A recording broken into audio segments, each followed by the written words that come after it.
Brain on TV ਦੇ ਸਾਰੇ ਦਰਸ਼ਕਾਂ ਨੂੰ ਇੱਕ ਵਾਰ ਫਿਰ ਮੇਰੀ ਤਰਫੋਂ ਵਾਹਿਗੁਰੂ ਜੀ ਕਾ ਖਾਲਸਾ, ਵਾਹਿਗੁਰੂ ਜੀ ਕੀ ਫਤਿਹ।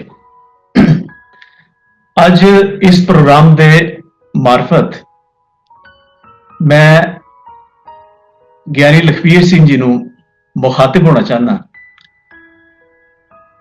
ਕਿਉਂਕਿ ਕੁਝ ਨਿਊਜ਼ੀਲੈਂਡ ਦੀਆਂ ਘਟਨਾਵਾਂ ਤੋਂ ਬਾਅਦ ਉਹਨਾਂ ਦੀ ਇੱਕ ਵੀਡੀਓ ਆਈ ਹੈ, ਜਿਸ ਵੀਡੀਓ ਵਿੱਚ ਉਹਨਾਂ ਨੇ ਆਪਣੇ ਵਿਚਾਰ ਵਿਅਕਤ ਕੀਤੇ।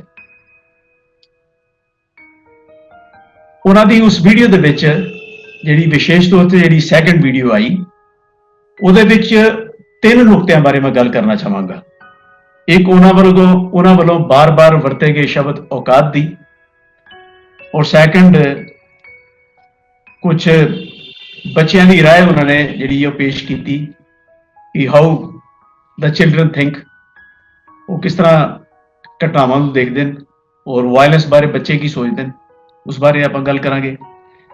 ਫਿਰ ਦੂਸਰਾ ਇਹ ਕਿ ਸਮਾਜ ਨੇ ਜੋ ਇੱਕ ਸ਼ਖਸ ਨੂੰ ਦਿੱਤਾ ਤੇ ਉਹਨੇ ਉਹੀ ਚੀਜ਼ ਸਮਾਜ ਨੂੰ ਘੱਟ ਪਰਸੈਂਟੇਜ ਦੇ ਵਿੱਚ ਮੋੜੀ ਹੈ।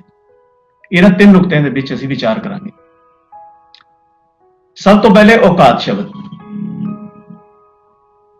ਮੈਂ ਗਿਆਨੀ ਜੀ ਨੂੰ ਬੇਨਤੀ ਕਰਨਾ ਚਾਹੁੰਦਾ ਕਿ ਗਿਆਨੀ ਜੀ, ਤੁਸੀਂ ਔਕਾਤ ਸ਼ਬਦ ਨੂੰ ਇੱਕ ਪ੍ਰਕਾਰ ਦਾ ਇੱਕ ਫੈਸ਼ਨ ਬਣਾਉਣ ਦੀ ਕੋਸ਼ਿਸ਼ ਕੀਤੀ ਹੈ, ਜਿੱਥੋਂ ਤੱਕ ਉਸ ਸ਼ਬਦ ਦੀ ਵਰਤੋਂ ਦਾ ਸਵਾਲ ਹੈ। ਜਿਸਲੇ ਉਹ ਸ਼ਬਦ ਕਿਸੇ ਸੱਜਣ ਵੱਲੋਂ ਵਰਤਿਆ ਗਿਆ ਤੇ ਚਲੋ ਰਿਮੋਟਲੀ ਇੱਕ ਜਿਹਨੂੰ ਕਹਿੰਦੇ ਬੈਨੀਫਿਟ ਆਫ ਡਾਊਟ ਜਿਹੜਾ ਉਹ ਦਿੱਤਾ ਜਾ ਸਕਦਾ ਕਿ ਚਲੋ it was a slip of tongue, ਇਹ ਜ਼ੁਬਾਨ ਫਿਸਲ ਗਈ ਔਰ ਸ਼ਾਇਦ ਇਸੇ ਕਾਰਨ ਉਹਦੀ ਨੋਇਤ ਨੂੰ, ਉਹਦੀ ਗਲਤੀ ਨੂੰ ਸਮਝ ਕੇ ਉਹ ਵੀਡੀਓ ਵੀ ਰਿਮੂਵ ਕਰ ਲਈ ਗਈ। ਲੇਕਿਨ ਗਿਆਨੀ ਜੀ, ਤੁਸੀਂ ਜਿਹੜਾ ਆਪਣਾ ਉਸ ਨੂੰ ਐਕਸਪਲੇਨ ਕਰਨ ਦੀ ਕੋਸ਼ਿਸ਼ ਕੀਤੀ ਹੈ, ਤੁਸੀਂ ਤੇ ਬਿਨਾਂ ਸੋਚੇ ਸਮਝੇ ਨਹੀਂ ਕੀਤੀ ਹੋਣੀ। ਤੁਹਾਡੇ ਵੱਲੋਂ ਔਕਾਤ ਸ਼ਬਦ ਦੀ ਕੀਤੀ ਵਿਆਖਿਆ ਨੂੰ ਔਰ ਉਹਨੂੰ ਜਸਟੀਫਾਈ ਕਰਨ ਦਾ ਜੋ ਕੋਸ਼ਿਸ਼ ਕੀਤੀ ਗਈ ਹੈ, ਇਹ ਬੜੀ ਸੋਚ ਵਿਚਾਰ ਕੇ, ਪੂਰਾ ਇੱਕ ਸੈਟਅਪ ਲਗਾ ਕੇ, ਦੇਖ ਸੁਣ ਕੇ, with the application of mind, ਦਿਮਾਗ ਲੜਾ ਕੇ ਤੁਸੀਂ ਉਹ ਕੋਸ਼ਿਸ਼ ਕੀਤੀ ਹੈ। ਔਰ ਔਕਾਤ ਸ਼ਬਦ ਨੂੰ ਗੁਰੂਆਂ ਨਾਲ ਸੰਬੰਧਿਤ ਕਰਕੇ ਔਕਾਤ ਸ਼ਬਦ ਨੂੰ ਪ੍ਰਚਲਿਤ ਕਰਨ ਦੀ ਕੋਸ਼ਿਸ਼ ਕੀਤੀ ਹੈ ਕਿ ਇਹ ਸ਼ਬਦ ਹੁਣ ਪ੍ਰਚਲਿਤ ਸਮਝ ਲਿਆ ਜਾਏ। ਮੈਨੂੰ ਬੜਾ ਅਫਸੋਸ ਹੈ ਇਸ ਗੱਲ ਦਾ ਕਿ ਤੁਹਾਡੇ ਵਰਗੇ ਜਿਹੜੇ ਗਿਆਨੀ ਸੱਜਣ, ਜਿਹੜੇ ਪ੍ਰਚਾਰਕ ਸੱਜਣ, ਉਹ ਘੱਟੋ ਘੱਟ ਕਿਸੇ ਸ਼ਬਦ ਦੀ ਵਰਤੋਂ ਦੇ ਮੂਲ ਵਿੱਚ ਤੇ ਚਲੇ ਜਾਇਆ ਕਰਨ ਕਿ ਉਸ ਸ਼ਬਦ ਦਾ ਅਸਲ ਮਤਲਬ ਹੈ ਕੀ ਹੈ। ਤੁਸੀਂ ਉਸ ਵੀਡੀਓ ਦੇ ਵਿੱਚ ਔਕਾਤ ਸ਼ਬਦ ਨੂੰ ਜੋੜਨ ਦੀ ਕੋਸ਼ਿਸ਼ ਕੀਤੀ ਹੈ ਫੌਜੀ ਸ਼ਕਤੀ ਨਾਲ, ਜਦਕਿ ਗਿਆਨੀ ਜੀ, ਔਕਾਤ ਸ਼ਬਦ ਫੌਜੀ ਸ਼ਕਤੀ ਨਾਲ ਨਹੀਂ ਜੋੜਿਆ ਜਾਂਦਾ। ਔਕਾਤ ਸ਼ਬਦ ਜਿਹੜਾ ਉਹ ਸਮਾਜਿਕ ਰੁਤਬੇ ਨਾਲ ਜੁੜਦਾ ਕਿ ਕਿਸੇ ਸ਼ਖਸ ਦਾ ਸਮਾਜ ਦੇ ਵਿੱਚ ਲੈਵਲ ਕੀ ਹੈ, ਉਹਦਾ ਸਟੇਟਸ ਕੀ ਹੈ, ਉਹਨੂੰ ਲੈ ਕੇ ਸ਼ਬਦ ਜਿਹੜਾ ਔਕਾਤ ਵਰਤਿਆ ਜਾਂਦਾ ਹੈ। ਔਰ ਇਹ ਸ਼ਬਦ ਨੈਗੇਟਿਵ ਫਾਰਮ ਦੇ ਵਿੱਚ ਵਰਤਿਆ ਜਾਂਦਾ ਮੋਸਟਲੀ। 3 ਰੂਪ ਅਸੀਂ ਦੇ ਲੈ ਲੈਂਦੇ ਹਾਂ ਕਿ ਅਗਰ ਤੁਸੀਂ ਉਰਦੂ ਦੀ ਡਿਕਸ਼ਨਰੀ ਦੇ ਮੁਤਾਬਕ ਦੇਖੋ, ਕਿਉਂਕਿ ਸ਼ਬਦ ਤੇ ਉਰਦੂ ਫਾਰਸੀ ਵਰਗੀਆਂ ਜ਼ੁਬਾਨਾਂ ਤੋਂ ਆਇਆ ਹੈ, ਉਹਦੇ ਵਿੱਚ ਇਸ ਸ਼ਬਦ ਦਾ ਅਰਥ ਹੈ ਮਾਨ, ਸਨਮਾਨ ਜਾਂ ਸਮਾਜਿਕ ਪ੍ਰਤਿਸ਼ਠਾ ਜਾਂ ਸਮਾਜਿਕ ਲੈਵਲ। ਤੇ ਗੁਰੂ ਸਾਹਿਬ ਦਾ ਜਿਹੜਾ ਸਮਾਜਿਕ ਲੈਵਲ ਹੈ, ਜਿਹੜੀ ਉਹਨਾਂ ਦੀ ਸਮਾਜਿਕ ਮਾਨ ਪ੍ਰਤਿਸ਼ਠਾ ਹੈ, ਜਿਹੜਾ ਉਹਨਾਂ ਦਾ ਸਮਾਜ ਦੇ ਵਿੱਚ ਕਿਸ ਦ੍ਰਿਸ਼ਟੀ ਨਾਲ ਗੁਰੂ ਸਾਹਿਬ ਨੂੰ ਦੇਖਿਆ ਜਾਂਦਾ ਸੀ ਔਰ ਅੱਜ ਤੱਕ ਕਿਸ ਦ੍ਰਿਸ਼ਟੀ ਨਾਲ ਦੇਖਿਆ ਜਾਂਦਾ, ਉਸ ਲੈਵਲ ਨੂੰ ਔਰੰਗਜ਼ੇਬ ਦੀ ਸ਼ਕਤੀ ਦੇ ਨਾਲ ਜੋੜ ਕੇ ਦੇਖਣਾ, ਉਹਦੇ ਨਾਲ ਕੰਪੇਅਰ ਕਰਕੇ ਦੇਖਣਾ, ਔਰੰਗਜ਼ੇਬ ਦੀ ਫੌਜੀ ਸ਼ਕਤੀ ਦੇ ਨਾਲ ਗੁਰੂ ਸਾਹਿਬ ਦੇ ਮਾਨ ਪ੍ਰਤਿਸ਼ਠਾ ਨੂੰ ਜੋੜ ਕੇ ਦੇਖਣਾ, ਉਹਦੇ ਸੰਦਰਭ ਦੇ ਵਿੱਚ ਇਹ ਸ਼ਬਦ ਦੀ ਵਰਤੋਂ ਬਿਲਕੁਲ ਗਲਤ ਹੈ। ਕਿ ਕੋਈ ਇਹ ਕਹਿ ਰਿਹਾ, ਇਸ ਤਰ੍ਹਾਂ ਲੱਗਦਾ ਕਿ ਕੋਈ ਇਹ ਕਹਿ ਰਿਹਾ ਹੋਵੇ ਕਿ ਗੁਰੂ ਸਾਹਿਬ ਦੀ ਇਤਨੀ ਮਾਨ ਪ੍ਰਤਿਸ਼ਠਾ ਦਾ ਇਤਨਾ ਲੈਵਲ ਨਹੀਂ ਸੀ ਔਰੰਗਜ਼ੇਬ ਦੇ ਮੁਕਾਬਲੇ। ਸੋ ਤੁਹਾਨੂੰ ਔਕਾਤ ਸ਼ਬਦ ਦੇ ਬਾਰੇ ਗੱਲ ਕਰਨ ਤੋਂ ਪਹਿਲਾਂ ਉਹਦੇ ਮੀਨਿੰਗ ਦੇ ਵਿੱਚ ਜਾਣਾ ਚਾਹੀਦਾ ਸੀ ਕਿ ਮੈਂ ਮੀਨਿੰਗ ਕੀ ਵਰਤ ਰਿਹਾ।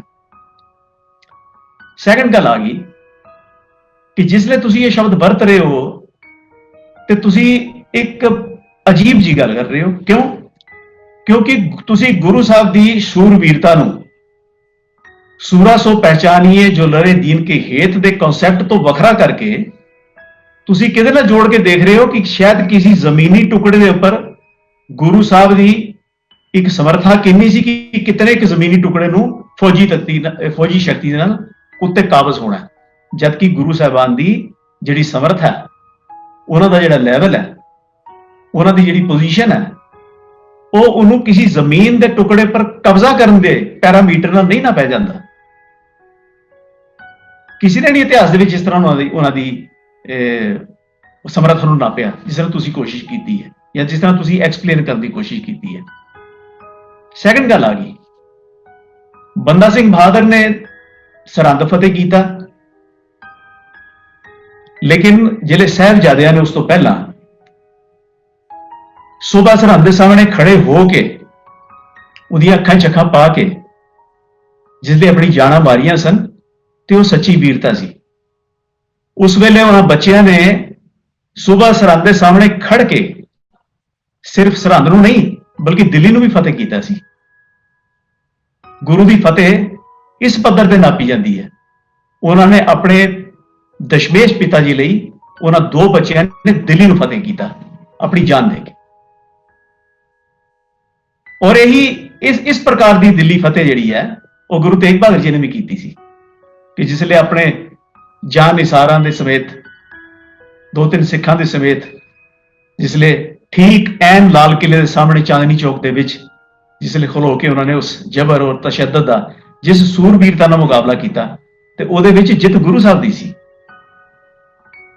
औरंगजेब पोलिटिकली जितया कहा जा सकता, औरंगजेब मान कर सकता कि मैं सिर कलम कर दिता, लेकिन जिहड़ी सूरबीरता के पैरामीटर्स ने, जिहड़ी सच्ची वीरता के पैरामीटर्स ने, उस दिन जिस दिन गुरु साहब का असीस कलम होया उस दिन दिल्ली सिखा नहीं जीती सी। सो ज्ञानी जी, गुरु साहब की समर्था नूं तुसी फौजी जंगां दे नाल ला के नहीं दे सकते, ये तुसी इंसाफ नहीं कर रहे। गुरु साहब की पोजीशन नूं नापण दा पैमाना थोड़ा गलत है, और मेरी तुहानूं इहदे वास्ते एक गुजारिश है, एक मशवरा, एक सलाह है कि तुसी कदे समा लगे तो प्रोफैसर पूरन सिंह का एक निबंध पढ़ लियो, सच्ची वीरता, शायद तुहानूं उस तों सीखण नूं कुछ मिलेगा। और दूसरी गल आ गई कि जितों तक तुसी हिंसक जिहड़ी शब्दावली है उहदे उपर जिहड़ा पक्ष पेश किया है कि अगर बच्चों को पूछा जाए तो बच्चा यह कहता कि बई वर्बल वायलेंस के अगेंस्ट दूजी गल तो छड्डो, ईवन फिजिकल वायलेंस के अगेंस्ट फिजिकल वायलेंस जिहड़ी है गलत होंदी है। चलो बच्चों का दृष्टिकोण है, बच्चे समझदार अच्छी गल करते हैं, जितनी बच्चों के होने के तरफों उन्होंने नॉलेज है उतनी गल उन्होंने की। मैं नहीं कहता उन्होंने गलत की, लेकिन तुहाडे जिथे तुसी जिस समाज विच रहिंदे हो और जिस समाज विच असीं रहिंदे हां, इत्थे बाय लॉ जिहड़ा है वो प्रोटैक्शन वास्ते, सैल्फ डिफेंस वास्ते लाइसेंसी हथियार दिते जांदे हैं। तो ज्ञानी जी वो हथियार क्यों दिते जांदे हैं? वो इसी पासे दिते जांदे हैं कि जिस वेले तुहाडे उपर कोई फिजिकल असॉल्ट कर दे, इन दैट केस हर बंदे नूं अपना फिजिकल डिफेंस करने का हक है। ये जिसले बच्चे ग्रो करनगे ना वो इस गल नूं समझ लैणगे, लेकिन तुसी ग्रो ना पो, तुसी ग्रो ना पो, तुसी सारियां गल्लां जाणदे हो कि जिहड़ा फिजिकल दफा करना हुंदा, फिजिकल डिफेंस जिहड़ा करना हुंदा, वो बंदे दा एक अपना हक है, अपना राइट है। तो जिहड़ा फिजिकल वायलेंस के बदले फिजिकल वायलेंस नहीं की जा सकती, इहदे कंसैप्ट नूं भी पूरा पहले समझो तो फिर इहदे बारे गल करो, क्योंकि जमाना बदल गया। जमाना बदल गया तो तुहानूं जमाने बदले हुए जमाने दी गल्लां भी जिहड़ियां समझणियां चाहीदियां। ये तो नहीं ना हो सकदा कि तुसी पिक एंड चूज करो, अपने मतलब की गल नूं तुसी पेश कर दिओ और दूसरी जिहड़ी गल है उहदा दूसरा पक्ष जिहड़ा तुसी छुपा जाओ। हुण मैं तुहानूं इहदे बारे विच थोड़ी जी होर डिटेल देना, एग्जाम्पल भी मैं तुहाडी ही देवांगा, रादर ये कहो कि मैं तुहानूं न्यूजीलैंड की एग्जाम्पल दे देना। न्यूजीलैंड दे विच बहुत सारे स्कूल और बहुत सारे स्कूल्स तकरीबन 2000 2100 के करीब उत्थे प्रिंसीपल है। उत्थे प्रिंसीपल्स दी प्रिंसीपलों की एक फैडरेशन है जिन्होंने कहा जाता है कि उत्थे स्कूलों की कारगुजारी के उपर डिस्कस करने वास्ते, उन्होंने इंप्रूव करने वास्ते और प्रिंसीपल्स की एक फैडरेशन है। उहदी जिहड़ी एक मैं पढ़ रहा सीगा कि जैन अर्ल है, जैन अर्ल किसी टाइम एक प्रेजिडेंट रही है, प्रेजिडेंट ऑफ प्रिंसीपल्स फैडरेशन जिहड़ी है न्यूजीलैंड की, उहदी प्रेजिडेंट रही है। उन्होंने किसी ने एक बार पूछ लिया कि क्या क्लासरूम्स दे विच जो बच्चे गाली गलोच करते हैं,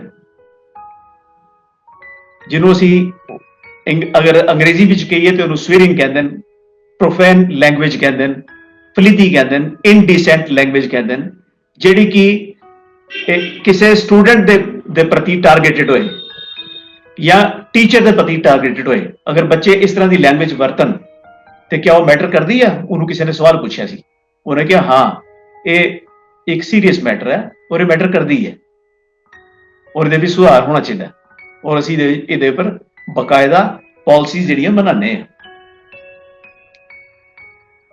उन्हें न्यूजीलैंड के प्रिंसीपल्स की फैडरेशन के जिहड़ा प्रेजिडेंट है वह बयान है, ये मेरा नहीं है। जिस समाज में तुसी जिन्हां समाज में तुसी गल्लां करते हो उन्हां समाजां दे विच इस गल नूं भी कंसर्न समझा जाता है कि तुसी जिन्हां बच्चों को पहले पूछा उन्होंने पूछ लियो। उत्थे कंसर्न समझा जाता है कि अगर बच्चा घरों सीख के आके स्कूल दे विच किसी दूसरे स्टूडेंट के प्रति या टीचर के प्रति एक स्वेरिंग लैंग्वेज या एक भद्दी शब्दावली गाली गलोच वरतदा तो उस बच्चे नूं दी काउंसलिंग की जाती है, क्योंकि उत्थे मनिया जाता कि बाकी बच्चे भी इस बच्चे तो गल्लां सीखणगे। उहदी काउंसलिंग की जाती है। काउंसलिंग करने तो बाद अगर देखण कि बच्चा कंट्रोल च नहीं है फिर माँ बाप नूं बुला के माँ बाप की काउंसलिंग की जाती है। माँ बाप को जानने की कोशिश की जाती है कि बच्चा ये लैंग्वेज क्लासरूम में क्यों वरत रहा। हुण जिस समाज की सिरजना तुसीं कर रहे हो ना, हुण उहदा पक्ष देखो। सपोज करो कि तुहानूं पसंद करने वाले जिहड़े कुछ फैमिलीज उन्हां दे बच्चे इक्को स्कूल च पढ़ रहे 4-5 बच्चे और एक दूजे के प्रति वो फलीदी लैंग्वेज या उन्हां बच्चों के प्रति जिहड़े तुहाडे नाल सहमत नहीं उन्हां दे प्रति वो फलीदी लैंग्वेज यूज करते हैं, फाउल लैंग्वेज यूज करते हैं, तो नैचुरली टीचर को कंप्लेन होएगी। टीचर पहले बच्चों की काउंसलिंग करेगा, बच्चे कहेंगे नहीं जी साडे माता पिता ने सिखाया कि असी अपने धर्म के मुताबिक ये लैंग्वेज यूज कर सकते हैं। फिर वो की करेंगे, फिर तुहाडे समर्थकों को बुलाएंगे जिहड़े तुहाडे विचारां नाल सहमत ने, उन्होंने बुलाएंगे जिन्हां दे बच्चे लैंग्वेज यूज कर रहे हैं, उन्होंने पूछणगे कि सज्जणों तुसीं ये दसो कि तुहाडे बच्चे क्लासरूम्स दे विच ये भद्दी शब्दावली ये गाली गलोच वरत रहे हैं, क्यों वरत रहे हैं? बच्चों को असीं पूछिआ ते ओह कहंदे ने साडे माँ बाप कहंदे ने भी मॉडर्न टाइम दे विच ये लैंग्वेज वरती जा सकती है क्योंकि साडा धर्म इस लैंग्वेज नूं सिखांदा, साडे गुरु ग्रंथ साहब इस लैंग्वेज नूं सिखांदे ने, ते तुसीं दसो भी तुहाडा कहना की है। ते फिर ज्ञानी जी तुहाडे समर्थक की कहणगे स्कूल वालियां नूं कि साडे बच्चे जिहड़ी लैंग्वेज यूज कर रहे हैं ये इस वास्ते यूज कर रहे हैं कि साडे असीं ये धर्म तो नजरिया सीखिआ अपने, क्योंकि असीं नानक दे यार हां ते नानक दे यार होण दे नाते उस यारी दे विच असीं ये सीखिआ कि साडे बच्चे और असीं ये हक रखने आ समाज दे विच इदां दा गाली गलोच करन दा। ते मेरे ख्याल ज्ञानी जी अगर ये जवाब दिता जाएगा तो जिस धर्म की अच्छी सूरत पेश करने का तुसी दावा करते हो समाज दे विच, उस धर्म का अक्स की बनेगा दूजे लोगों के सामने, उस स्कूल स्टाफ के सामने, उस स्कूल मैनेजमेंट के सामने, उस एजुकेशन अथॉरिटी के सामने तुहाड़ियां इन्हां गल्लां दा असर की बनेगा और सिख समाज का की असर बनेगा और साडे गुरु ग्रंथ साहब का की असर बनेगा।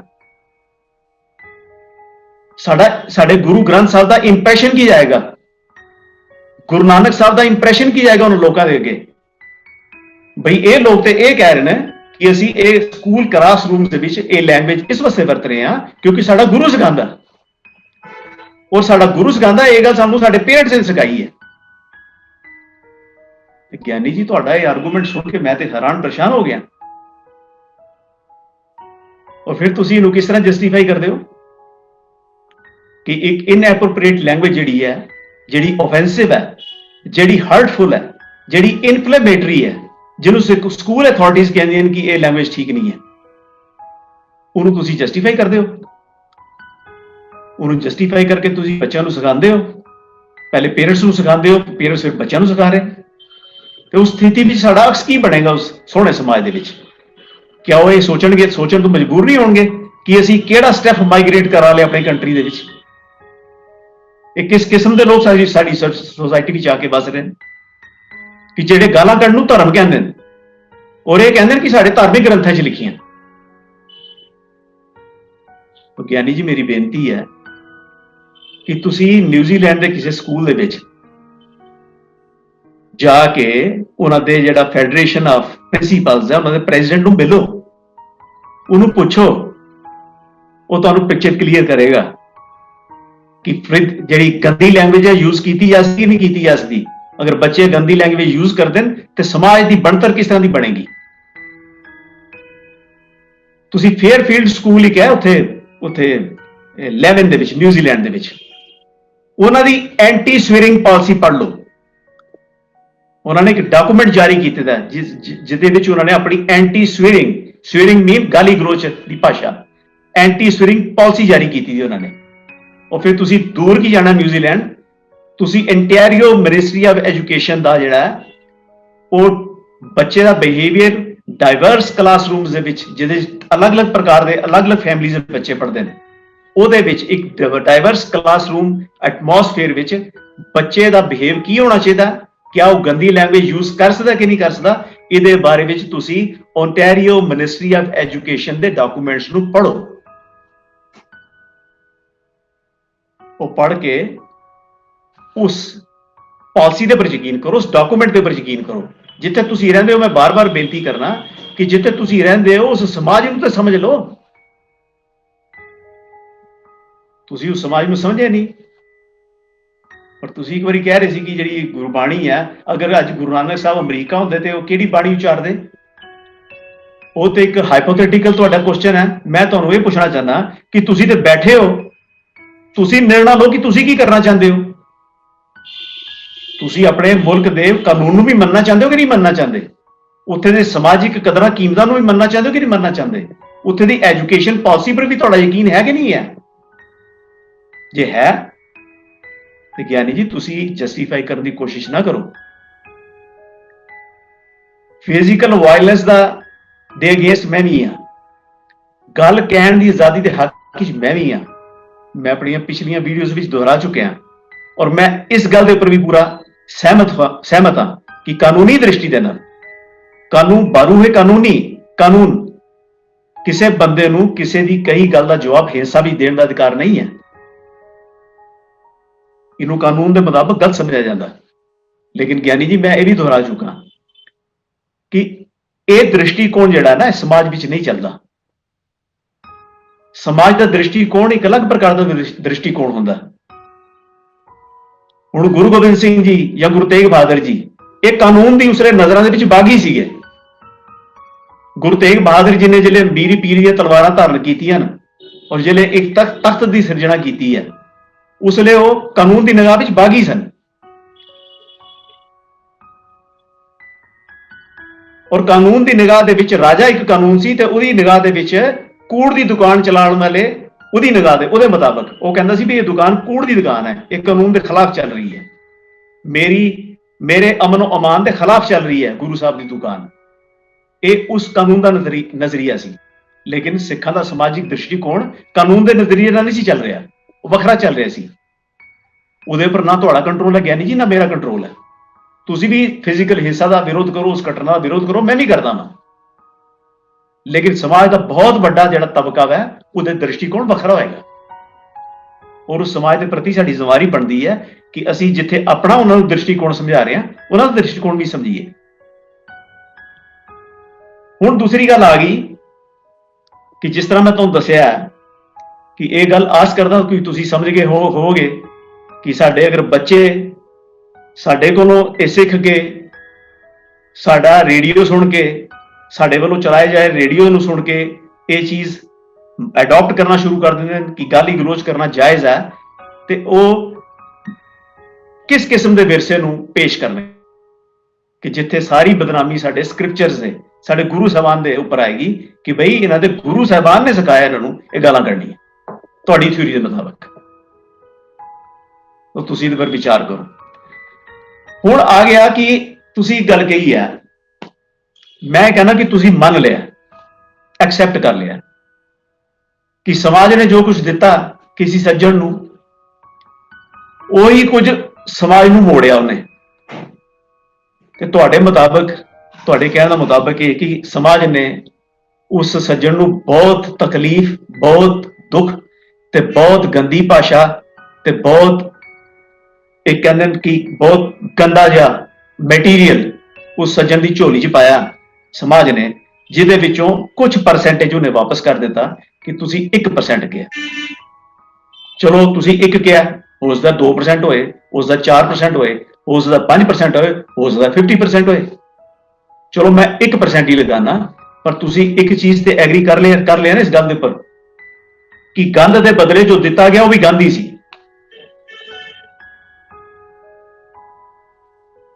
ਇੰਨੀ ਗੱਲ ਤਾਂ ਤੁਸੀਂ ਮੰਨ ਲਈ, ਲੌਜੀਕਲੀ ਤਰਕ ਦੇ ਨਾਲ ਦੇਖਿਆ ਜਾਏ ਕਿ ਤੁਸੀਂ ਇੰਨੀ ਗੱਲ ਤੁਸੀਂ ਸਵੀਕਾਰ ਕਰ ਚੁੱਕੇ ਹੋ ਕਿ ਜੋ ਗੰਦ ਉਸ ਸ਼ਖਸ ਦੀ ਝੋਲੀ 'ਚ ਪਾਇਆ ਗਿਆ, ਉਸ ਗੰਦ ਦੇ ਬਦਲੇ ਜੋ ਉਹਨੇ ਵਾਪਸ ਕੀਤਾ ਉਹ ਵੀ ਗੰਦ ਹੀ ਸੀ, ਚਾਹੇ 1% ਸੀ, ਹੈ ਗੰਦ ਹੀ ਸੀ, ਗਲਤ ਹੀ ਸੀ। ਅਗਰ ਇਹਨੂੰ ਅਸੀਂ ਗੰਦ ਦੇ ਬਜਾਏ ਗਲਤ ਕਹਿ ਲਈਏ ਤਾਂ ਗਲਤ ਸੀ। ਹੁਣ ਮੈਂ ਤੁਸੀਂ ਇੱਕ ਚੀਜ਼ ਦੱਸੋ ਕਿ ਸਾਡੇ ਇੱਥੇ ਕਈ ਐਂਕਰਸ, ਪੂਰੇ ਆਲ ਓਵਰ ਵਰਲਡ ਕਈ ਐਂਕਰਸ, ਟੀਵੀ ਐਂਕਰਸ ਹੁੰਦੇ ਨੇ। ਫੋਰ ਐਗਜ਼ਾਮਪਲ ਇੱਥੇ ਸਾਡੇ ਇੱਕ ਐਂਕਰਸ ਨੇ, ਕੋਈ ਰਵੀਸ਼ ਕੁਮਾਰ ਹੈ, ਉਹਦੀ ਕਹਿੰਦੇ ਨੇ ਕਿ ਲੋਕ ਬੜੇ ਉਹਨੂੰ ਗਾਲੀ ਗਲੋਚ ਕਰਦੇ ਨੇ, ਬੜੀ ਟ੍ਰੋਲਿੰਗ ਕਰਦੇ ਨੇ, ਤਰ੍ਹਾਂ ਤਰ੍ਹਾਂ ਦੀਆਂ ਜਿਹੜੀਆਂ ਉਹਦੇ ਵਾਸਤੇ ਭਾਸ਼ਾਵਾਂ ਯੂਜ਼ ਕਰਦੇ ਨੇ। ਲੇਕਿਨ ਤੁਸੀਂ ਕਦੇ ਉਸ ਸ਼ਖਸ ਨੂੰ ਉਹ ਸਭ ਕੁਝ ਮੋੜਦੇ ਦੇਖਿਆ ਵਾਪਸ? ਉਹ ਮੋੜਦੇ ਵਾਪਸ ਦੇਖਿਆ ਉਸ ਰੂਪ ਦੇ ਵਿੱਚ ਜਿਸ ਰੂਪ ਵਿੱਚ ਸਮਾਜ ਉਹਨੂੰ ਦੇ ਰਿਹਾ? ਤੇ ਫਿਰ ਚਲੋ ਤੁਹਾਡਾ ਅਗਰ ਆਰਗੂਮੈਂਟ ਮੰਨ ਲਿਆ ਜਾਏ ਕਿ ਸਮਾਜ ਨੇ ਜੋ ਕੁਝ ਦਿੱਤਾ ਉਸ ਸ਼ਖਸ ਨੇ ਵਾਪਸ ਮੋੜ ਰਿਹਾ ਸੀ, ਉਹ ਤੇ ਮੈਨੂੰ ਇੱਕ ਚੀਜ਼ ਦੱਸੋ, ਜੋ ਕੁਝ ਸਮਾਜ ਨੇ ਦਿੱਤਾ ਉਹ ਕੁਝ ਗੁਰੂ ਸਾਹਿਬਾਨ ਨੂੰ ਵਾਪਸ ਕਿਉਂ ਮੋੜਨਾ ਸੀ? ਜੋ ਕੁਝ ਸਮਾਜ ਨੇ ਦਿੱਤਾ ਉਹ ਬਾਬਾ ਦੀਪ ਸਿੰਘ ਨੂੰ ਕਿਉਂ ਵਾਪਸ ਮੋੜਨਾ ਸੀ? ਜੋ ਕੁਝ ਸਮਾਜ ਨੇ ਦਿੱਤਾ ਉਹ ਭਾਈ ਮਨੀ ਸਿੰਘ ਜੀ ਨੂੰ ਵਾਪਸ ਦੇਣ ਦੀ, ਮਾਤਾ ਸੁੰਦਰੀ ਜੀ ਨੂੰ ਵਾਪਸ ਦੇਣ ਦੀ, ਭਾਈ ਨੰਦ ਲਾਲ ਜੀ ਨੂੰ ਵਾਪਸ ਦੇਣ ਦੀ ਦਾ ਲੌਜਿਕ ਕੀ ਹੈ? ਕਿ ਇੱਕ ਅਨਨੋਨ ਬੰਦਾ ਜਾਂ ਕੋਈ ਨੋਨ ਬੰਦਾ ਫੇਸਬੁੱਕ ਦੇ ਉੱਪਰ ਕੋਈ ਐਡੀਟਿੰਗ ਕਰਕੇ ਉਸ ਸੱਜਣ ਦੇ ਪਰਿਵਾਰ ਵਾਸਤੇ ਗਲਤ ਫੋਟੋ ਪਾ ਰਿਹਾ, ਸਮਾਜ ਦੇ ਵਿੱਚ ਉਹਦੀ ਟ੍ਰੋਲਿੰਗ ਕੀਤੀ ਜਾ ਰਹੀ ਹੈ। ਕੁਝ ਲੋਕ ਉਹਨੂੰ ਟੈਲੀਫੋਨ ਕਰਕੇ ਐਬਿਊਸਿਵ ਲੈਂਗੁਏਜ ਯੂਜ਼ ਕਰਦੇ ਨੇ। ਗਲਤ ਹੈ, ਮੈਂ ਕਹਿੰਦਾ ਬਿਲਕੁਲ ਗਲਤ ਹੈ। ਲੇਕਿਨ ਇਹ ਜੋ ਮਿਲ ਰਿਹਾ ਸੀ, ਇਹ ਮੋੜਨ ਦਾ ਅਰਥ ਕੀ ਹੈ? ਕਿ ਇਹ ਮੋੜਿਆ ਕਿਹਨੂੰ ਗਿਆ? ਗੁਰੂ ਸਾਹਿਬਾਨ ਨੂੰ। ਇਹ ਮੋੜਿਆ ਕਿਹਨੂੰ ਗਿਆ? ਬਾਬਾ ਦੀਪ ਸਿੰਘ ਨੂੰ। ਇਹ ਮੋੜਿਆ ਕਿਹਨੂੰ ਗਿਆ? ਮਾਤਾ ਸੁੰਦਰੀ ਜੀ ਨੂੰ, ਭਾਈ ਨੰਦ ਲਾਲ ਜੀ ਨੂੰ। ਔਰ ਤੁਸੀਂ ਨਾਲ ਇਹਦੇ ਪੂਰੇ ਇਹ ਭਾਜੀ ਮੋੜਨ ਦੇ ਵਿੱਚ ਤੁਸੀਂ ਬਕਾਇਦਾ ਕੋਆਪਰੇਟ ਕਰ ਰਹੇ ਸੀ ਔਰ ਐਪਰੀਸ਼ੀਏਟ ਕਰ ਰਹੇ ਹੋ। ਮੈਨੂੰ ਤੁਸੀਂ ਲੌਜਿਕ ਸਮਝਾ ਦਿਓ ਕਿ ਜਿਹੜੇ ਲੋਕ ਸਦੀਆਂ ਪਹਿਲੇ ਇਸ ਸੰਸਾਰ ਤੋਂ ਜਾ ਚੁੱਕੇ ਨੇ ਔਰ ਉਹ ਤੁਹਾਡੇ ਨਾਲ ਕਦੇ ਮੁਖਾਤਬ ਹੀ ਨਹੀਂ ਹੋਏ ਆਪਣੀ ਜ਼ਿੰਦਗੀ ਵਿੱਚ, ਨਾ ਬਾਬਾ ਦੀਪ ਸਿੰਘ ਤੁਹਾਨੂੰ ਕਦੇ ਮੁਖਾਤਬ ਹੋਇਆ, ਨਾ ਭਾਈ ਮਨੀ ਸਿੰਘ ਕਦੇ ਮੁਖਾਤਬ ਹੋਇਆ, ਨਾ ਭਾਈ ਨੰਦ ਲਾਲ ਕਦੇ ਤੁਹਾਨੂੰ ਮੁਖਾਤਬ ਹੋਇਆ। ਜਿਹੜਾ ਸ਼ਖਸ ਤੁਹਾਨੂੰ ਮੁਖਾਤਬ ਹੀ ਨਹੀਂ ਕਦੇ ਲਾਈਫ ਵਿੱਚ ਹੋਇਆ ਔਰ ਉਹਨੂੰ ਸੰਸਾਰ ਤੋਂ ਗਿਆ ਸਦੀਆਂ ਬੀਤ ਚੁੱਕੀਆਂ, ਉਹਨੂੰ ਤੁਸੀਂ ਉਹ ਚੀਜ਼ਾਂ ਮੋੜ ਰਹੇ ਹੋ ਜਿਹੜਾ ਅੱਜ ਤੁਹਾਨੂੰ ਸਮਾਜ 'ਚ ਮਿਲ ਰਹੀਆਂ। ਕੋਈ ਲੌਜਿਕ ਹੈ? ਕੋਈ ਲੌਜਿਕ ਬਣਦਾ ਇਸ ਚੀਜ਼ ਦਾ? ਜੇ ਲੌਜਿਕ ਬਣਦਾ ਦੱਸੋ। ਔਰ ਫਿਰ ਮੈਨੂੰ ਇਹ ਦੱਸੋ ਕਿ ਇੱਕ ਜ਼ਿੰਮੇਵਾਰ ਹੋਣ ਦੇ ਨਾਤੇ ਜਿਹੜੇ ਤੁਸੀਂ ਵੀਡੀਓਜ਼ ਕੱਢੀਆਂ, ਤੁਸੀਂ ਉਹ ਸ਼ਬਦਾਵਲੀ ਕਿਉਂ ਨਹੀਂ ਵਰਤੀ? ਔਰ ਤੁਸੀਂ ਇਹ ਕਿਹਾ ਜੀ ਕਿ ਜੋ ਸਮਾਜ ਨੇ ਦਿੱਤਾ ਉਹ ਸਮਾਜ ਨੂੰ ਮੋੜਿਆ ਗਿਆ। ਇਹਦਾ ਮਤਲਬ ਤੁਸੀਂ tit for TET the policy ਤੇ ਚੱਲਦੇ ਹੋ। ਤੁਹਾਡੀ ਪਾਲਿਸੀ ਗੁਰਮਤ ਵਾਲੀ ਨਹੀਂ ਹੈ, ਤੁਹਾਡੀ ਪਾਲਿਸੀ ਟਿਟ ਫਾਰ ਟੈਟ ਵਾਲੀ ਹੈ। ਜੰਗਾਂ ਤੇ ਗਿਆਨੀ ਜੀ ਗੁਰੂ ਸਾਹਿਬ ਨੇ ਵੀ ਬਹੁਤ ਲੜੀਆਂ, ਜ਼ੁਲਮ ਦੇ ਖਿਲਾਫ ਆਵਾਜ਼ ਤੇ ਉਹਨਾਂ ਨੇ ਵੀ ਚੁੱਕੀ ਹੈ, ਲੇਕਿਨ ਉਹਨਾਂ ਦੇ ਵਿੱਚ ਐਥਿਕਸ ਸੀਗੇ, ਉਹਨਾਂ ਦੇ ਵਿੱਚ ਵਿਵੇਕ ਸੀਗਾ, ਉਹਨਾਂ ਦਾ ਰਿਸਪੌਂਸ ਪੈਗੰਬਰੀ ਰਿਸਪੌਂਸ ਸੀ। ਤੁਸੀਂ ਉਸ ਪੈਗੰਬਰੀ ਰਿਸਪੌਂਸ ਨੂੰ ਆਪਣੇ ਨਾਲ ਨਾ ਜੋੜੋ। ਅਗਰ ਤੁਹਾਨੂੰ ਮਾਣ ਹੈ ਨਾ ਇਸ ਗੱਲ ਦਾ ਕਿ ਤੁਹਾਡੇ ਵੀ YouTube ਤੇ ਕੁਝ ਸਬਸਕ੍ਰਾਈਬਰ ਨੇ, ਅਗਰ ਕਿਸੇ ਨੂੰ ਮਾਣ ਹੈ ਇਸ ਗੱਲ ਦਾ ਕਿ ਉਹਨਾਂ ਦੇ ਇੰਨੇ ਲੱਖਾਂ ਸਬਸਕ੍ਰਾਈਬਰ ਨੇ ਜਿਨ੍ਹਾਂ ਨੂੰ ਕਿ ਪੋਸਟਰ ਦੇ ਰੂਪ ਵਿੱਚ ਪੇਸ਼ ਕੀਤਾ ਜਾਂਦਾ, ਤੇ ਤੁਸੀਂ ਇੱਕ ਗੱਲ ਗਿਆਨੀ ਜੀ ਧਿਆਨ 'ਚ ਰੱਖੋ, ਅਸੀਂ ਸਾਰੇ ਇਸ ਗੱਲ ਵਿੱਚ ਆਪਣੇ ਆਪ ਨੂੰ ਇਸ ਗੱਲ ਨੂੰ ਧਿਆਨ 'ਚ ਰੱਖੀਏ ਕਿ ਜਿਨ੍ਹਾਂ ਗੁਰੂ ਸਾਹਿਬਾਨ ਦੇ ਬਾਰੇ ਵਿੱਚ ਅਸੀਂ ਗੱਲ ਕਰ ਰਹੇ ਹਾਂ, ਜਿਸ ਸ਼ਹੀਦਾਂ ਦੇ ਵਿਰਸੇ ਬਾਰੇ ਅਸੀਂ ਗੱਲ ਕਰ ਰਹੇ ਹਾਂ, ਉਹਨਾਂ ਦੇ ਸਬਸਕ੍ਰਾਈਬਰ ਕਰੋੜਾਂ ਦੇ ਵਿੱਚ ਨੇ, ਕਰੋੜਾਂ ਦੇ ਵਿੱਚ। ਔਰ ਉਹ ਸਬਸਕ੍ਰਾਈਬਰ ਭਾਵਨਾਤਮਕ ਰੂਪ ਨਾਲ ਜੁੜੇ ਨੇ, ਔਰ ਉਹ ਸਬਸਕ੍ਰਾਈਬਰ ਅੱਜ ਨਹੀਂ ਜੁੜੇ, 500 550 ਸਾਲ ਤੋਂ ਉਹ ਸਬਸਕ੍ਰਿਪਸ਼ਨ ਲਗਾਤਾਰ ਚੱਲ ਰਹੀ ਹੈ। ਔਰ ਉਸ ਸਬਸਕ੍ਰਿਪਸ਼ਨ ਦੇ ਵਿੱਚ ਜਿਹੜੇ ਸਬਸਕ੍ਰਾਈਬਰ ਸੀਗੇ, ਉਹਨਾਂ ਨੇ ਉਹਨਾਂ ਗੁਰੂ ਸਾਹਿਬਾਨ ਦੇ ਵਾਸਤੇ ਬੱਚਿਆਂ ਦੇ ਟੋਟੇ ਆਪਣੇ ਗਲਾਂ 'ਚ ਪਵਾਏ, ਬੰਦ ਕਟਵਾਏ ਨੇ, ਪੁੱਠੀਆਂ ਖੱਲਾਂ ਉਤਰਵਾਈਆਂ ਨੇ, ਚਰਖੜੀਆਂ ਤੇ ਚੜੇ ਨੇ। ਉਹਨਾਂ ਸਬਸਕ੍ਰਾਈਬਰਸ ਨੂੰ ਤੁਸੀਂ ਟੱਚ ਕਰ ਰਹੇ ਹੋ। ਕਿੱਥੇ ਹੈ ਤੁਹਾਡੀ ਸਬਸਕ੍ਰਿਪਸ਼ਨ ਉਹਨਾਂ ਸਬਸਕ੍ਰਾਈਬਰਸ ਦੇ ਮੁਕਾਬਲੇ? ਕਰੋੜਾਂ ਸਬਸਕ੍ਰਾਈਬਰਸ, ਔਰ ਸਿਰਫ ਸਿੱਖ ਸਬਸਕ੍ਰਾਈਬਰ ਨਹੀਂ, ਉਹਨਾਂ ਦੇ ਪਰ ਮੁਸਲਮਾਨ, ਹਿੰਦੂਆਂ, ਜਿਊਸ, ਵੱਡੇ ਈਸਾਈ ਵਿਦਵਾਨਾਂ ਨੇ ਵੀ ਉਹਨਾਂ ਦੇ ਬਾਰੇ ਵੀ ਜਿਹੜੀ ਗੱਲ ਕੀਤੀ ਹੈ ਨਾ, ਉਹਨਾਂ ਦੇ ਮੁਰੀਦ ਬਣ ਕੇ ਗੱਲ ਕੀਤੀ ਹੈ।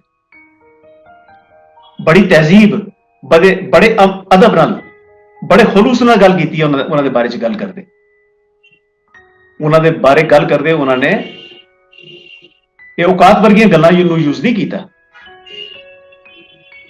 ਉਹ ਗਿਆਨੀ ਜੀ, ਜੇ ਤੁਹਾਨੂੰ ਮਾਣ ਹੈ ਨਾ ਇਸ ਗੱਲ ਦਾ, ਜੇ ਕਿਸੇ ਨੂੰ ਵੀ ਮਾਣ ਹੈ, ਜੇ ਮੈਨੂੰ ਮਾਣ ਹੈ ਇਸ ਗੱਲ ਦਾ ਕਿ ਮੇਰੇ ਸਬਸਕ੍ਰਿਪਸ਼ਨ ਇੰਨੀ ਹੈ, ਤੇ ਮੈਨੂੰ ਆਪਣੀ ਔਕਾਤ 'ਚ ਰਹਿਣਾ ਚਾਹੀਦਾ। ਮੈਂ ਆਪਣੇ ਵਾਸਤੇ ਸ਼ਬਦ ਵਰਤ ਸਕਦਾ ਕਿ ਮੈਨੂੰ ਆਪਣੀ ਔਕਾਤ 'ਚ ਰਹਿਣਾ ਚਾਹੀਦਾ ਕਿ ਮੈਂ 1 ਲੱਖ 2 ਲੱਖ 3 ਲੱਖ 4 ਲੱਖ ਸਬਸਕ੍ਰਾਈਬਰ ਬਣਾ ਕੇ ਤੇ ਮੈਂ ਇਹ ਸੋਚਾਂ ਕਿ ਮੈਂ ਚੈਲੰਜ ਕਰਾਂਗਾ ਗੁਰੂ ਸਾਹਿਬਾਨ ਦੀ ਸਬਸਕ੍ਰਿਪਸ਼ਨ ਨੂੰ,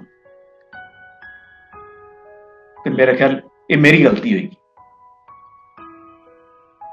ਇਹਨੂੰ ਮੈਂ ਆਪਣੀ ਅਪਗ੍ਰੇਡੇਸ਼ਨ ਨਹੀਂ ਕਹਿ ਸਕਦਾ, ਇਹ ਮੇਰੀ ਡੀਗ੍ਰੇਡੇਸ਼ਨ ਹੋਏਗੀ, ਮੇਰੀ ਸੋਚ ਦੀ, ਮੇਰੇ ਥਾਟ ਪ੍ਰੋਸੈਸ ਦੀ। ਤਾਂ ਜੇ ਸਮਾਜ ਨੂੰ ਚੰਗਾ ਬਣਾਉਣਾ ਗਿਆਨੀ ਜੀ, ਉਹਦੇ ਵਿੱਚ ਕੁਝ ਰਿਸਪੌਂਸਿਬਿਲਟੀਆਂ ਨੂੰ ਸਮਝੀਏ। ਸਭ ਤੋਂ ਵੱਡੀ ਗੱਲ ਹੈ ਕਿ ਅਸੀਂ ਡਾਇਲੌਗ ਕਰੀਏ, ਮੈਂ ਤੁਹਾਨੂੰ ਇੱਕ ਚਿੱਠੀ ਲਿਖੀ ਹੈ, ਮੈਂ ਤੁਹਾਡੇ ਨਾਲ ਟੈਲੀਫੋਨ ਤੇ ਵੀ ਗੱਲ ਕੀਤੀ ਸੀਗੀ। ਟੈਲੀਫੋਨ ਤੇ ਜੋ ਤੁਸੀਂ ਵਤੀਰਾ ਮੈਨੂੰ ਦਿਖਾਇਆ ਆਪਣਾ, ਉਹ ਤੁਸੀਂ ਅੱਛੀ ਤਰ੍ਹਾਂ ਜਾਣਦੇ ਹੋ, ਜੋ ਸ਼ਬਦ ਤੁਸੀਂ ਵਰਤੇ ਉਹ ਵੀ ਅੱਛੀ ਤਰ੍ਹਾਂ ਜਾਣਦੇ ਹੋ। ਕੋਈ ਗੱਲ ਨਹੀਂ, ਤੁਸੀਂ ਮੇਰੇ ਵਾਸਤੇ ਸ਼ਬਦ ਵਰਤ ਲਏ, ਇਟ ਹਾਰਡਲੀ ਮੈਟਰਸ, ਕੋਈ ਐਸੀ ਗੱਲ ਨਹੀਂ ਹੈ। ਲੇਕਿਨ ਹੈ ਕਿ ਫਿਰ ਵੀ ਅਸੀਂ ਵਿਚਾਰ ਕਰੀਏ। ਮੈਂ ਇੱਕ ਵਾਰੀ ਰਿਪੀਟ ਕਰ ਦੇਣਾ ਕਿ ਤੁਹਾਨੂੰ ਮੈਂ ਬੇਨਤੀ ਕੀਤੀ ਹੈ ਚਿੱਠੀ ਦੇ ਮਾਰਫਤ, ਅਗਰ ਉਹ ਚਿੱਠੀ ਤੁਹਾਨੂੰ ਨਹੀਂ ਮਿਲੀ ਤੇ ਮੈਂ ਦੁਬਾਰਾ ਬੇਨਤੀ ਕਰ ਦੇਣਾ ਕਿ ਜਿਨ੍ਹਾਂ ਇਤਿਹਾਸਿਕ ਸਰੋਤਾਂ ਨੂੰ ਤੁਸੀਂ ਮੰਨਦੇ ਹੋ, ਜਿਹੜੇ ਇਤਿਹਾਸਿਕ ਤੱਥ ਤੁਸੀਂ ਐਕਸੈਪਟ ਕੀਤੇ ਨੇ, ਕੁਝ ਇਤਿਹਾਸਿਕ ਤੱਥ ਨੇ ਜਿਨ੍ਹਾਂ ਨੂੰ ਤੁਸੀਂ ਰਿਜੈਕਟ ਕਰਦੇ ਹੋ, ਮੈਂ ਤੁਹਾਡੇ ਵੱਲੋਂ ਰਿਜੈਕਟ ਕੀਤੇ ਇਤਿਹਾਸਿਕ ਤੱਥਾਂ ਦੀ ਗੱਲ ਨਹੀਂ ਕਰਾਂਗਾ, ਮੈਂ ਸਿਰਫ ਉਹਨਾਂ ਦੀ ਗੱਲ ਕਰਾਂਗਾ ਜਿਹੜੇ ਤੁਸੀਂ ਐਕਸੈਪਟ ਕੀਤੇ ਨੇ, ਜਿਨ੍ਹਾਂ ਨੂੰ ਤੁਸੀਂ ਮੰਨਦੇ ਹੋ ਕਿ ਹਾਂ ਇਹ ਘਟਨਾਵਾਂ ਇਤਿਹਾਸਿਕ ਹੋਈਆਂ ਨੇ। ਤੁਸੀਂ ਉਹਨਾਂ ਦੇ ਮੂਲ ਸਰੋਤ ਜਿਹੜੇ ਨੇ ਉਹ ਸਾਨੂੰ ਦੱਸ ਦਿਓ, ਤਾਂ ਕਿ ਅਸੀਂ ਬੜੀ ਸੰਜੀਦਗੀ ਦੇ ਨਾਲ ਤੁਹਾਡੇ ਵੱਲੋਂ ਵਰਤੇ ਜਾਂਦੇ ਮੂਲ ਸਰੋਤਾਂ ਨੂੰ ਹੀ ਅਸੀਂ ਵਰਤੀਏ, ਔਰ ਅਸੀਂ ਸੋਚੀਏ, ਇਸ ਦੇ ਉੱਪਰ ਵਿਚਾਰ ਕਰੀਏ ਕਿ ਕਿਉਂ ਨਾ ਬਾਕੀ ਸਰੋਤ ਜਿਨ੍ਹਾਂ ਨੂੰ ਤੁਸੀਂ ਰਿਜੈਕਟ ਕਰਦੇ ਹੋ, ਉਹਨਾਂ ਨੂੰ ਅਸੀਂ, ਜਿਨ੍ਹਾਂ ਇਤਿਹਾਸਿਕ ਘਟਨਾਵਾਂ ਨੂੰ ਤੁਸੀਂ ਰਿਜੈਕਟ ਕਰਦੇ ਹੋ, ਉਹ ਸਰੋਤ ਅਸੀਂ ਛੱਡ ਦਈਏ, ਤੇ ਜਿਨ੍ਹਾਂ ਇਤਿਹਾਸਿਕ ਘਟਨਾਵਾਂ ਨੂੰ ਤੁਸੀਂ ਐਕਸੈਪਟ ਕਰਦੇ ਹੋ, ਉਹਨਾਂ ਇਤਿਹਾਸਿਕ ਘਟਨਾਵਾਂ ਦੇ ਜਿਹੜੇ ਮੂਲ ਸਰੋਤ ਉਹਨਾਂ ਨੂੰ ਅਸੀਂ ਮੰਨ ਲਈਏ। ਇਹਦੇ ਨਾਲ ਮੇਰੇ ਖਿਆਲ ਸਾਡਾ ਬੜਾ ਸਾਰਾ ਮਸਲਾ ਸੋਲਵ ਹੋ ਜਾਏਗਾ। ਬਸ ਇਹਦੇ ਵਿੱਚ ਹੁਣ ਤੁਹਾਡੀ ਦਇਆਨਤਦਾਰੀ, ਤੁਹਾਡੀ ਰਿਸਪੌਂਸਿਬਿਲਟੀ, ਤੁਹਾਡੀ ਇਮਾਨਦਾਰੀ ਔਰ ਤੁਹਾਡੀ ਵਿਦਵਤਾ,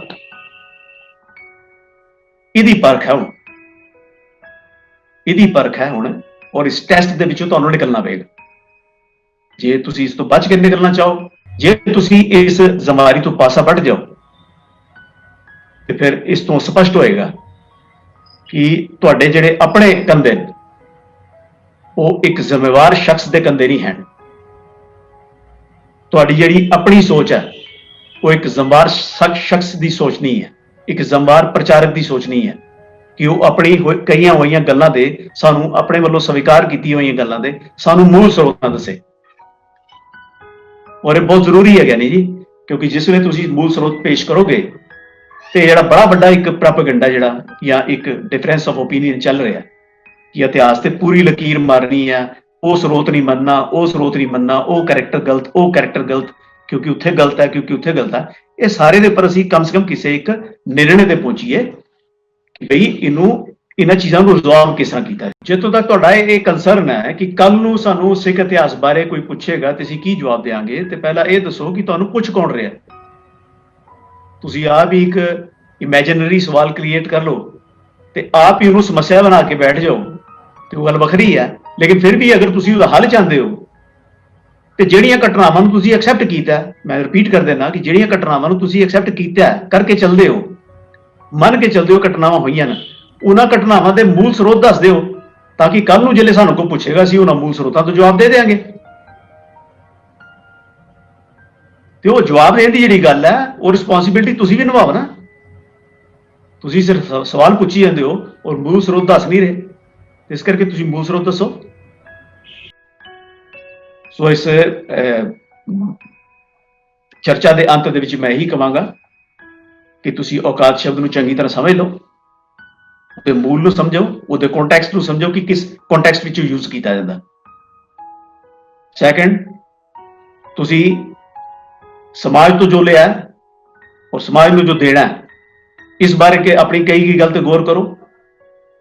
ਔਰ ਤੀਸਰਾ ਕਿ ਤੁਸੀਂ ਇਸ ਗੱਲ ਤੇ ਵੀ ਗੌਰ ਕਰੋ ਕਿ ਬੱਚੇ ਜਿਹੜੇ ਨੇ ਉਹ ਜਿਸਲੇ ਅਸੀਂ ਓਰਲ ਵਾਇਲੈਂਸ, ਵਰਬਲ ਵਾਇਲੈਂਸ, ਗਾਲੀ ਗਲੋਚ ਉਹਨਾਂ ਨੂੰ ਸਿਖਾਵਾਂਗੇ ਉਹ ਵੀ ਧਰਮ ਦੇ ਨਾਮ ਪਰ, ਤੇ ਜਿਹੜੇ ਉਹ ਬੱਚੇ ਬਾਹਰ ਜਾ ਕੇ ਕਲਾਸਰੂਮਸ ਦੇ ਵਿੱਚ ਇਹ ਸਾਰਾ ਕੁਝ ਯੂਜ਼ ਕਰਨਗੇ ਚੀਜ਼ਾਂ, ਔਰ ਜਿਹੜੇ ਉਸ ਸਮਾਜ ਨੂੰ ਪਤਾ ਚੱਲੇਗਾ ਕਿ ਇਹ ਬੱਚੇ ਇਹ ਚੀਜ਼ਾਂ ਆਪਣੇ ਮਾਂ-ਬਾਪ ਤੋਂ ਸਿੱਖ ਰਹੇ ਨੇ, ਇਹ ਇੱਕ ਰੇਡੀਓ ਨੂੰ ਸੁਣ ਕੇ ਸਿੱਖ ਰਹੇ ਨੇ ਔਰ ਉੱਥੇ ਸਿਖਾਇਆ ਜਾ ਰਿਹਾ ਕਿ ਇਹ ਗਾਲਾਂ ਜਾਇਜ਼ ਨੇ, ਸਾਡਾ ਧਰਮ ਇਹਨਾਂ ਨੂੰ ਸਿਖਾਉਂਦਾ, ਸਾਡੇ ਗੁਰੂ ਗ੍ਰੰਥ ਸਾਹਿਬ ਇਹਨੂੰ ਸਿਖਾਉਂਦੇ, ਉਹ ਸਾਡੇ ਮਾਂ-ਬਾਪ ਨੇ ਮੈਨੂੰ ਇਹੀ ਸਿਖਾਈਆਂ।